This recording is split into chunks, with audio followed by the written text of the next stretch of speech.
There's Father's Day, and then there's Father's Day at Lowe's, where Dad can experience it all, like a Craftsman 224-piece mech set for $129, and a Blackstone griddle starter kit including cover and accessories for $198.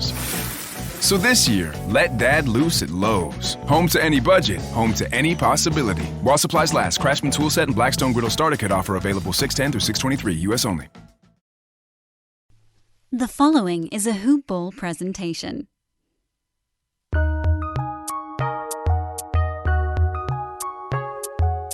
Welcome to the Fantasy NBA Today podcast.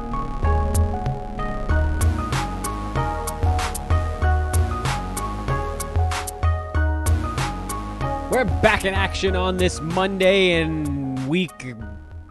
Burp? I've forgotten. I don't know what week we're on now. We're at that point in the offseason where I've lost track of how long we've been in the offseason. What are you going to do, man? What are you going to do? Let's see. The season ended on May the 16th, so that was week 1, 2, 3, the first week of June, 4, 5. Sixth week. All right, very good. 5 weeks in the hopper. This is off-season episode number 26 on Fantasy NBA Today. I'm your host, Dan Bespers. Thanks, as always, for tuning in, everybody. It is a distinct and lovely pleasure to have you all listening to the pod.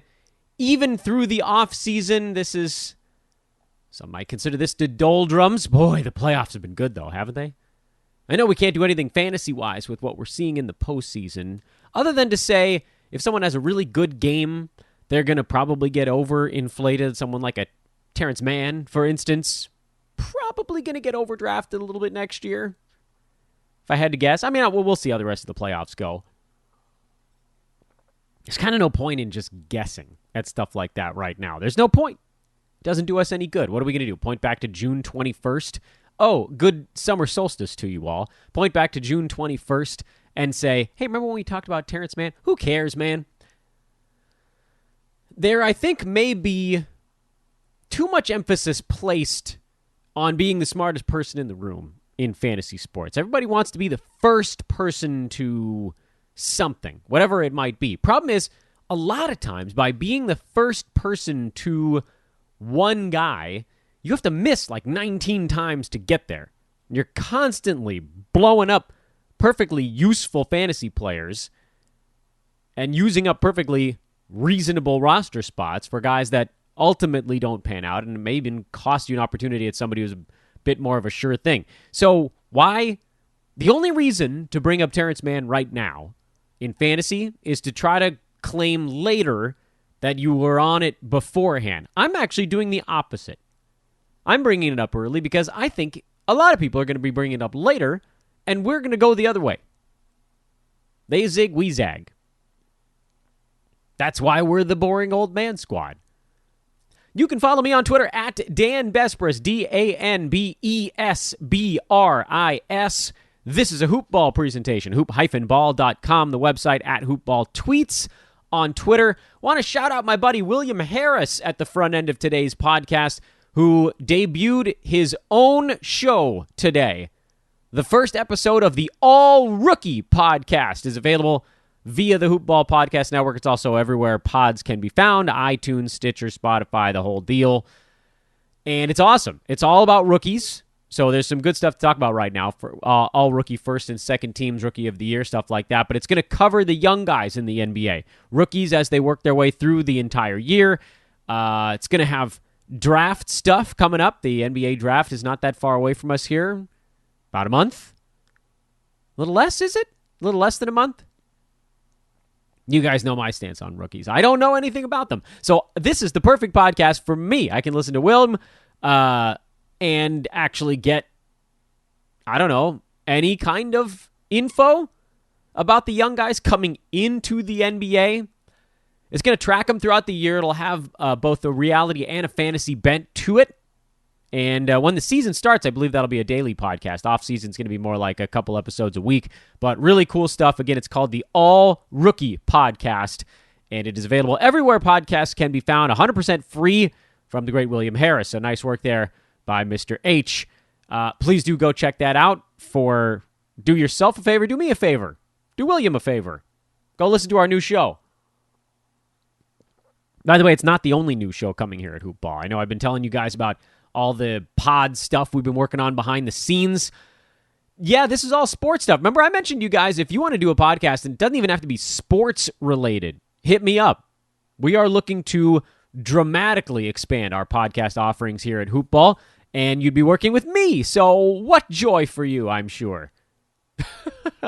On Friday, we did a playoff breakdown. Let's quickly recap what happened over the weekend, and then we'll dive into fantasy stuff again today, because there's actually no basketball tonight.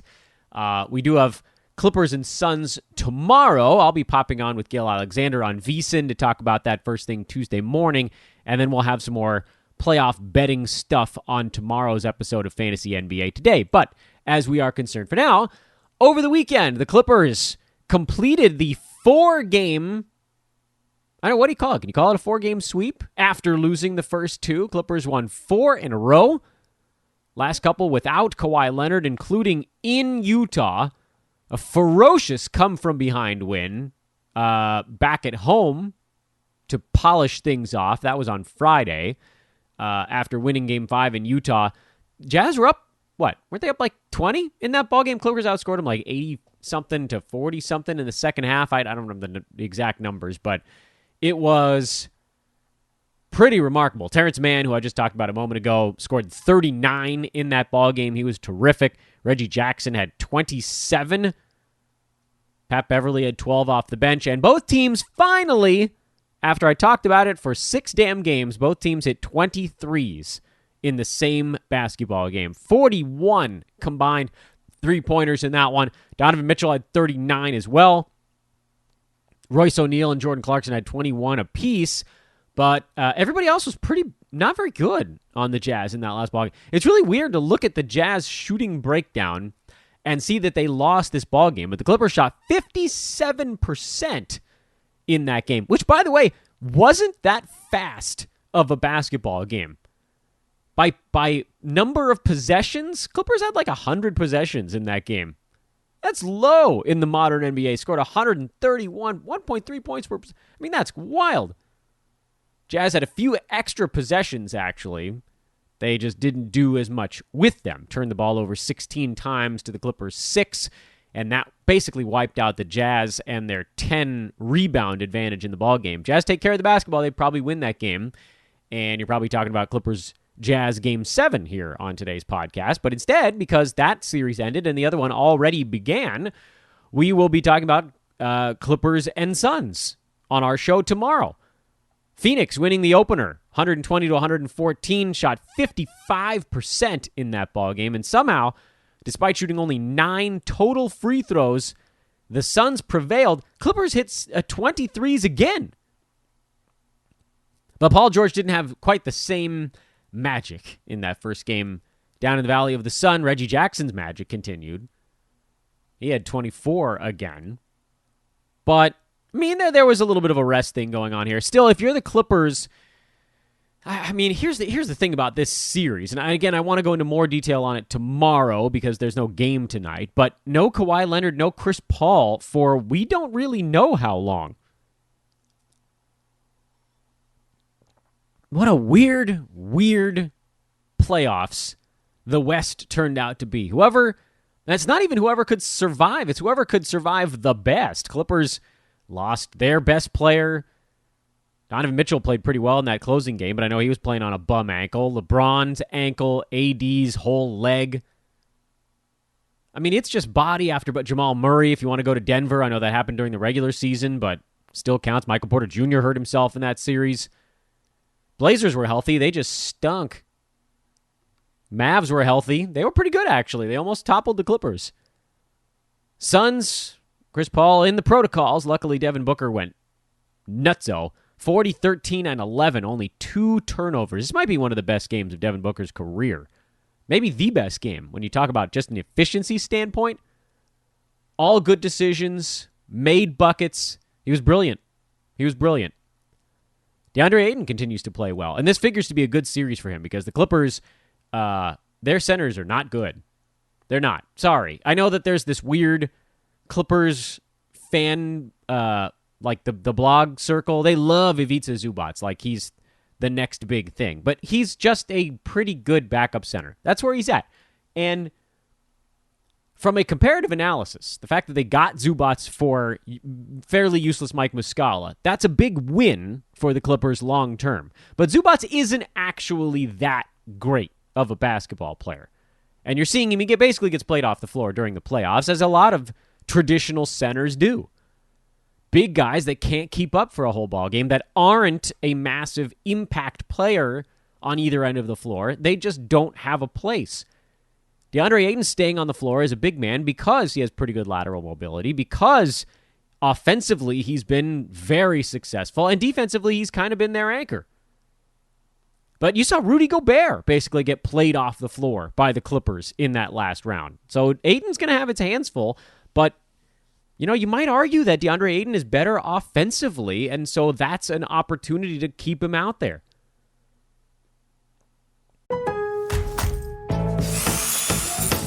Get dad what every dad wants for Father's Day. Lowe's. With items like Craftsman 20-volt drills starting at $59. And up to 40% off select Cobalt 40-volt max outdoor power equipment. This Father's Day, let dad loose at Lowe's. Home to any budget, home to any possibility. While supplies last, Craftsman offer valid 6/10 through 8/4. Selection varies by location. Price shown, flex discount. Cobalt offer valid 6/10 through 6/23. U.S. only. We'll see.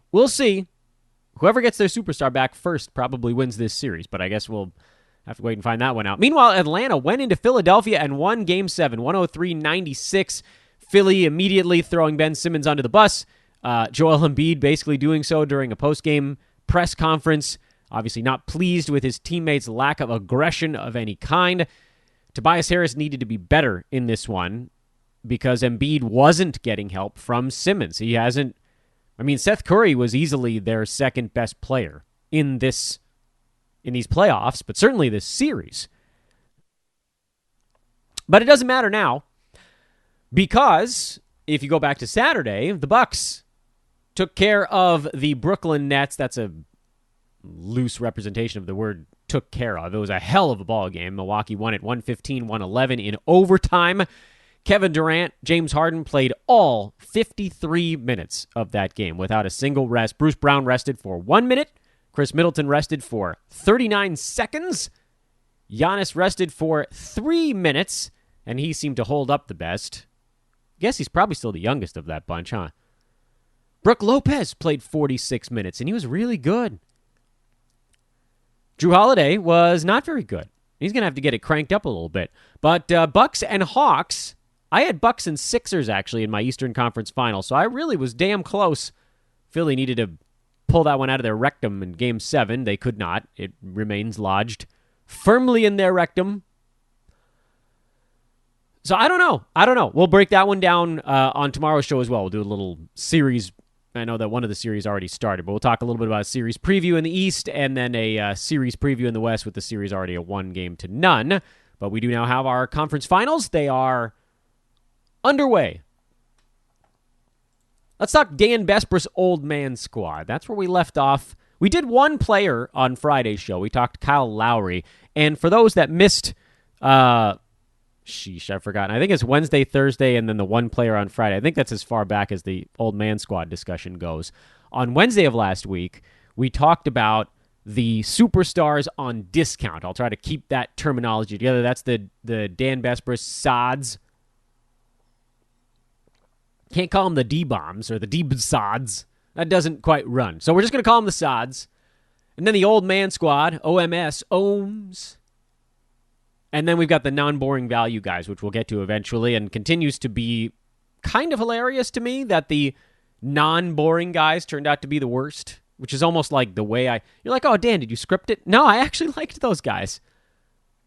It either means that those guys aren't that much fun, and they're generally not that much fun, or as they seem on paper, or I'm just not very good at picking the non-boring guys.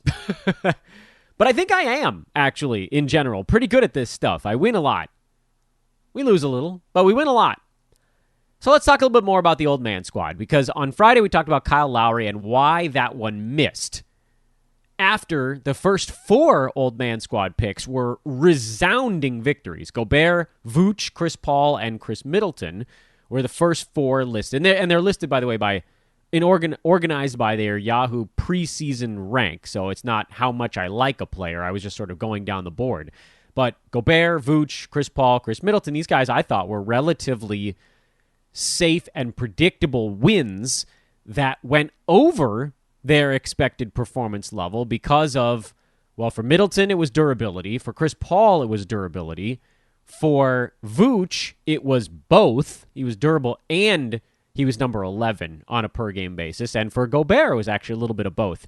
More so the per-game stuff with Gobert. I thought he was going to be durable, but he was number 21 on a per-game basis. That was better than I expected on a game-by-game analysis.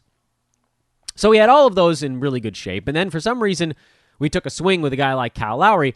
And in looking at some of the rank boards, even going back, where did Lowry generally get drafted? He fell in the 41-ish range. I think Yahoo had him 45 on their preseason rank board when I put out the list. And the guys around him, aside from Middleton, especially if you look at the guys behind Lowry, so throw out all the names in front of him on the board, the guys that beat him behind him were Middleton, who was right behind him, or right in front of him, actually. Excuse me. Middleton was like 2 slots in front of him. Sorry, guys, get that right. Drew Holiday was behind him and 1. Domantas Sabonis was behind him and 1.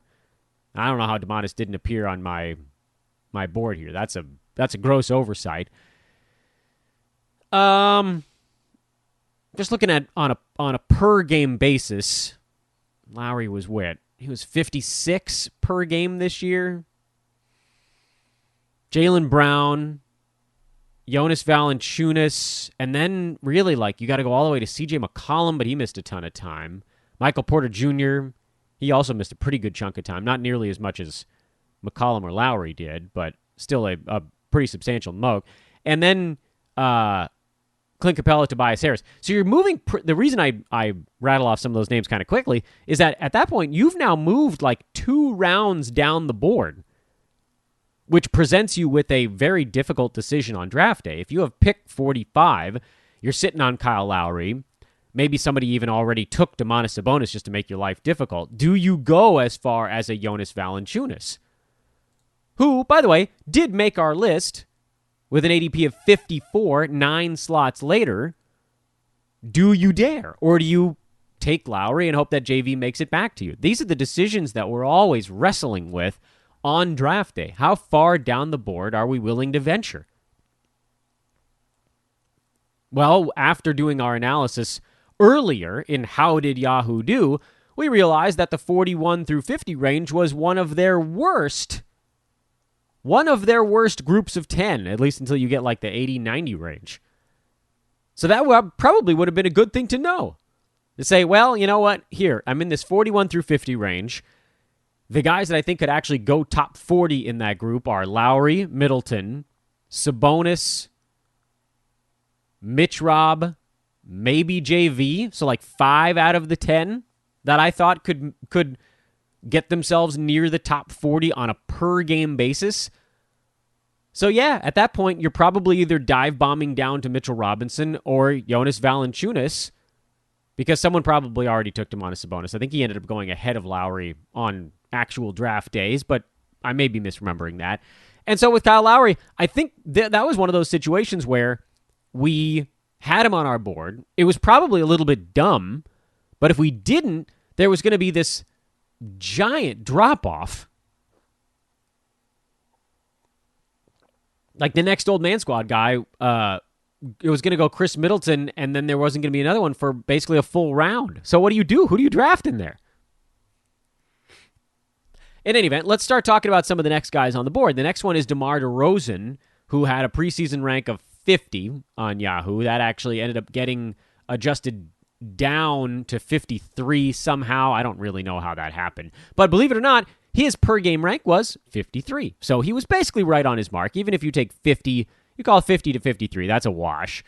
And DeMar was ever so slightly more durable than the average player this year. He finished at number 40 by totals. We had him with an ADP of 50 and a final rank of 38. So we missed by 2 on that one. I call that one a win.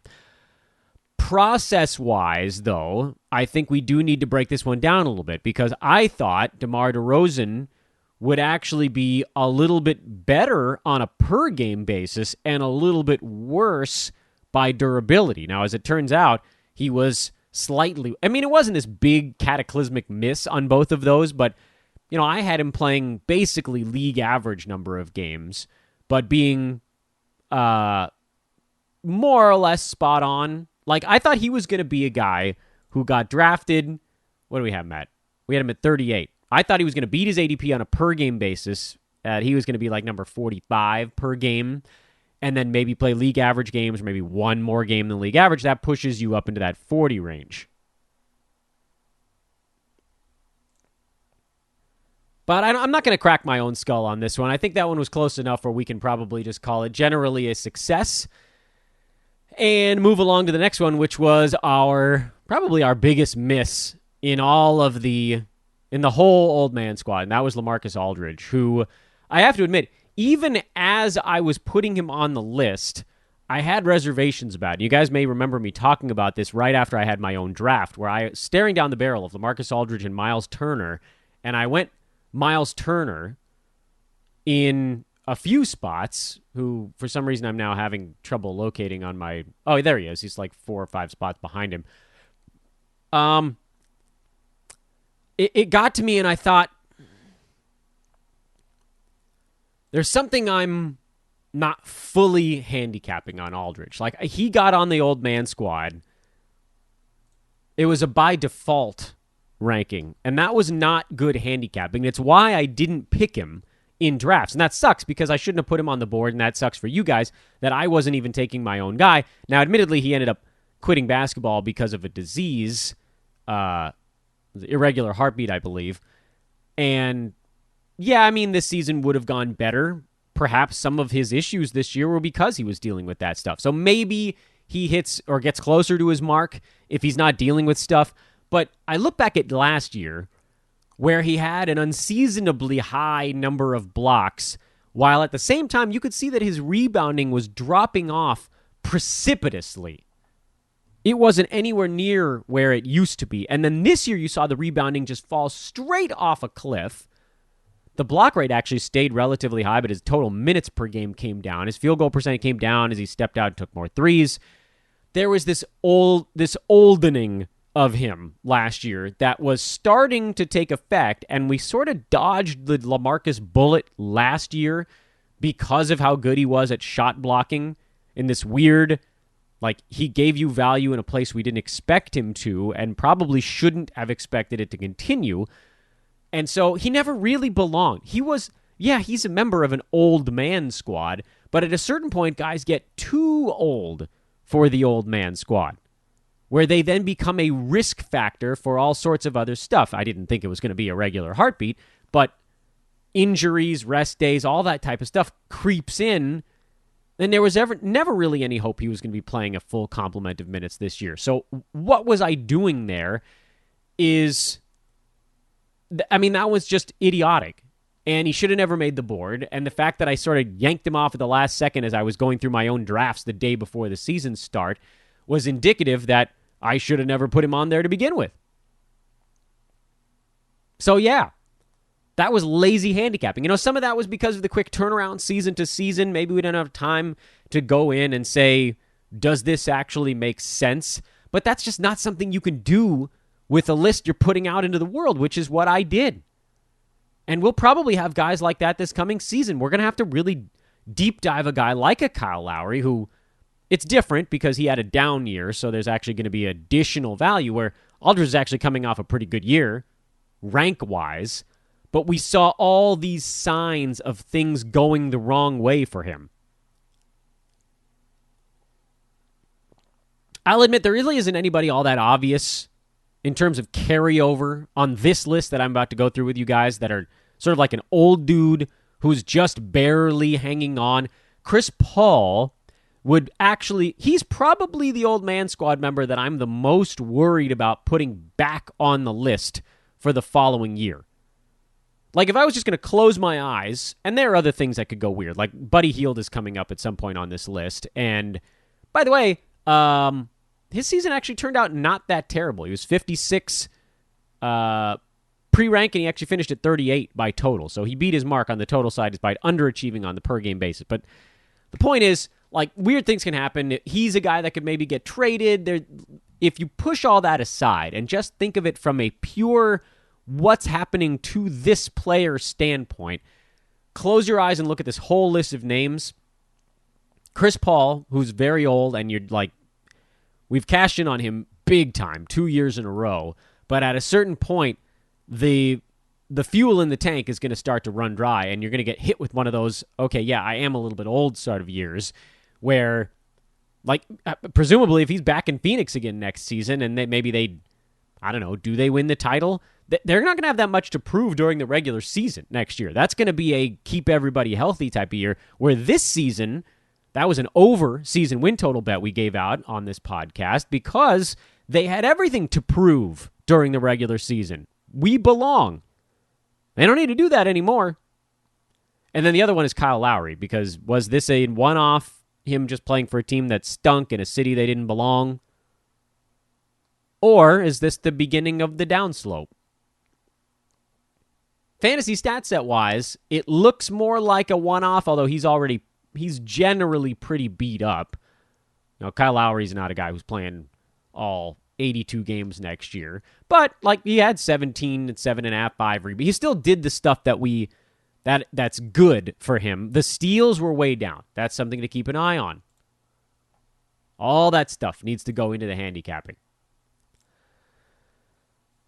The next name on the list is Jonas Valanciunas, who was a weird one because he actually looked like he might be a big loss for parts of this season because he just totally stopped blocking shots and then came roaring back with a monster second half. Finished at 34 per game, 28 totals. Blew his ADP out of the water of 54. I had him at 32 on my final rank board, so finishing at 28 with a per game of 34, I'd say we got that one right. And that was an easy one. I don't think we need to go into a ton of detail on the breakdown here.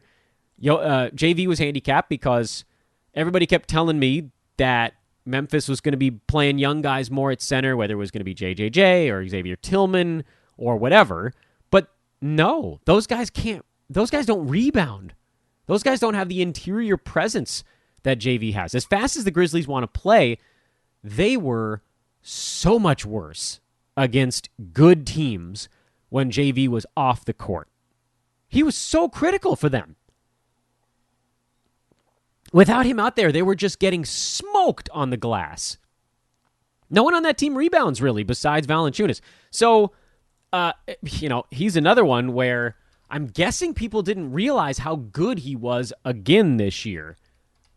Like, he's a legitimately good basketball player. I love having JV on my fantasy team. 29 minutes a game. Very repeatable numbers. 17 points, 12.5 rebounds, a block. Great field goal percent. Decent enough free throw percent that, who knows, on any given year could fluctuate up by 2 or 3. And he's got another year on his deal in Memphis. $14 million contract for 21-22 season. And then he becomes an unrestricted free agent. So with Memphis presumably looking to take another step this coming year, I don't see how JV's role changes all that much. I guess you could argue maybe they try to peel him back by 1 or 2 minutes a game, but it's not like he had any durability issues. Games he missed this year, it was a couple of them in protocol. Remember, he had the false alarm and then the real alarm, and he missed like a week in a game there. That was pretty much it. How do you not like a guy who stays on the floor like that?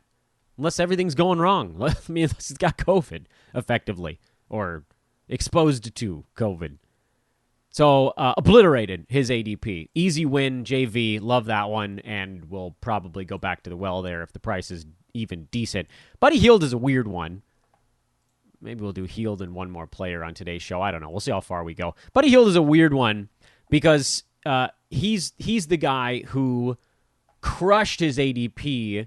I had his final rank as 34 on our board, ADP of 58, and his final rank was 38. So we got pretty close there, but on a per game basis, he was 79. So he was way down the chart, Hield in the 80 range. because he forgot how to shoot. He shot 41% from the field this year. 17 points, 5 boards, 4 assists, 4 3-pointers a game, and a steal. 85% free throws. Not that many of them, but still good. 34 minutes a game in that Kings offense, but just forgot how to shoot a basketball. 40.6 was the field goal percent. So I believe there's actually upward opportunity for Hield. He's going to play if he's healthy. He's a floor spacer on that team. Kings are going to have, I think, some moves this offseason, so it's possible he's one of them. I don't want to make any overarching claims about where I would consider drafting Buddy Hield, but he's shown himself to be pretty durable. I think you can probably throw that 10th category on him. It doesn't feel fluky. 71 out of 72 games this year, 72 out of 72 last year, 82 out of 82 the year before that, 80 out of 82. He's only missed 3 games in 4 years now. That's a really big deal. More so in head-to-head than in roto, because, you got a top 75. I mean, he's basically a league average type of performer in that 75 to 80 range, playing in every single ball game. That's useful. That's good. Like I said, I mean, again, he finished inside the top 40 by totals, but some of that's a bit inflated. Like, I'd rather have a guy who misses 5 or 6 more games than that, who's better on a per-game basis in my roto leagues. I get it in head-to-head. It's really nice to have a guy who just plays every damn game reliably. But I don't know. We're down to the part of a draft now where playing in all 82 games is really nice, but not 100% necessary in roto leagues. Head-to-head, yes. Regardless, it was a hit. I think we got a tiny bit lucky here, but durability is a big deal. Durability is a big deal. I had him ranked 34. I don't know. I thought he'd be around top 60 on a per-game basis, like real close to his actual draft slot, and then play more games than the average player. But this was a little bit artificially inflated by the durability aspect of things. As much as I love it, you also have to sort of account for it. And let's do one more player. That one more player is Clint Capela, who had a preseason rank of 60 on Yahoo this year. 60. And just crushed it. 3 full rounds. Number 24 by totals on the season. Number 26 by averages. He stayed healthy enough. Capela is always going to miss a handful of games. But he stayed healthy enough. And he turned out to be unbelievably important for the Hawks in remaking their defense, in particular, after the coaching turnover. And the beauty part is, he's signed for 2 more years. He ain't going anywhere. Onyeka Okongwu or Nathan Knight, these are the guys waiting in the wings behind him, and they're not pushing Capela, not while the Hawks now fancy themselves, and can't argue against it, contenders. They're in the Eastern Conference Finals, damn it. So they're not about to go youth movement at center when Capela's been this good. He's going to get underdrafted again next year, because it was relatively boring. It was boring in a delightful way, though. He missed his handful of games like he always does. He always misses his 10 games, 12 games, whatever it is, but averaged basically 15 and 14 with 2 blocks. And I know the free throw shooting sucks. He's at 56% this year, and he got to the line a few times, so it did put a little bit of a dent into you. But I'll tell you what, it's pretty easy to wipe out. Damian Lillard more than wipes it out by himself. You throw one other decent foul shooter in there, and you're good. Then Capela's, you can roster that. And he carries you in a couple of categories. 2 blocks a game is a big deal. Pretty good volume. 60% from the field is a pretty big deal. 14 rebounds a game is a very big deal. Did he lead he might have led the NBA this year. Yeah, he beat Gobert. The rebound king. A guy having that kind of impact on field goal percent is also a really big deal. The only reason he wasn't ahead of Gobert in overall rankings is because Rudy just played more games. And I love both of these guys. They're like both my old man squad children, but one of them was getting drafted 30 slots later than the other. So in terms of the handicap, again, we sort of do process versus result. The result was obviously very good. I had him ranked at 48 in my result, so he way overperformed that marker. I can't take all the credit. I thought he was going to be a 5th rounder, and he was a 2nd rounder, basically. Late 2nd, early 3rd, depending on what sites you're looking at. So what did I get right and what did I get wrong? Well, I thought that there would be a peel back on minutes played this year for Capela. This was a guy who, during his time in Houston, was the only big man on the roster. I mean, I don't say that in a hyperbolic fashion. He was the only big man on the roster. They had no choice. If they didn't play him, they would never get a rebound in a ball game. So you look at this year and you thought, okay, he's not playing 33 minutes a game for Atlanta. They've got John Collins, who can go small ball center. They got Nathan Knight. They got Okongwu, the young fella. Someone else is going to soak up a few of those minutes. And then the Hawks realized that Capela changed everything for them at the defensive end of the floor, and his minutes held at 30. I thought for sure those minutes were dropping to 27. And even at 27, I still had him inside the top 50 because it was going to be more like Houston 2017-2018, which was like 14 and 11 with 2 blocks. That's pretty good. But he managed to crank it up to 30 minutes again, so it was 15 and 14 with 2 blocks. 0.7 steals, that seems to hold for him fairly steady. And career high in field goal attempts with Atlanta at 11 per ball game. I think a lot of that is just pace. Everybody saw the Rockets under Mike D'Antoni and figured they were the fastest team in the league. They really weren't the fastest team in the league. It was a lot of Harden setting things up with a screen and roll, Harden on an ISO. A lot of time came off the clock with James Harden just getting things set up. Where the Hawks, they're running a bit more. Few extra possessions, 1 extra shot for Capela. That's a big deal. 13 becomes 15 points very quickly. I think it's really only one. I mean, 2 years ago in Houston when he played 33 minutes a game, that's really the only other time where you can look at him and say, boy, he might have had a better season that year. But even that's a bit of a stretch. Now, he's around to stay. He'll probably get drafted earlier than 60 next year, but I think he'll still be undervalued.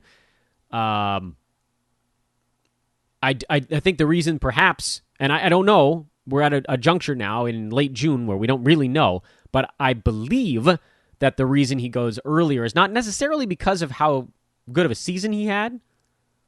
Being number 26 on a per-game basis is going to pull your number up a little bit, but I think people are going to see the big rebounds. They're going to see that he led the league in that category, and that'll push him back up. And I bet he gets drafted in the... Boy, is he going in the 30s next year? If he goes in the 30s, I might dodge it. If he goes in the 40s, I'd probably look into it again, because I still would rather have a guy like a Vooch or a Gobert than Capela, simply because those guys might play close to 82 games, and Capela just won't. 74 is probably his max. You're looking at more like 70 as your target next season. But I get ahead of myself, and I'm excited to do so. We have many more names on the Dan Besbris Old Man Squad. Tomorrow we'll break down the 2 conference finals matchups, and we'll pick up with my favorite, recently eliminated from the playoffs, Old Man Squad member of all, the man whose face is the logo for the Dan Besbris Old Man Squad. Yep. He is the one half of the Toby and Bobby show, and it's not Marjanovic, Tobias Harris, who had a preseason rank of 61 and finished almost right next to Clint Capela at 21. Almost beat his mark by 4 damn rounds. Hugs and kisses to Tobias Harris. We'll start next show with a breakdown on that handicap, which is going to be really simple to say. He's Tobias Harris. He's the Old Man Squad member, and no matter what he does, no one will ever draft him inside 45. Oh, crap, I might have done it on this show. Whatever, doesn't matter. Thanks to everybody for continuing to listen. Thanks for checking out manscaped.com with promo code hoopball20. We'll also get more of our promos into tomorrow's show, but I will remind you guys again, if you're interested in starting a podcast about anything on earth, hit me up on Twitter at Dan Besbris. please rate and review the show. And if you're interested in starting an account at mybookie.ag, please let me know so I can put some cash in your pockets when you walk through their electronic front neon doors. Have a great Monday, everybody. We'll talk to you tomorrow. So long.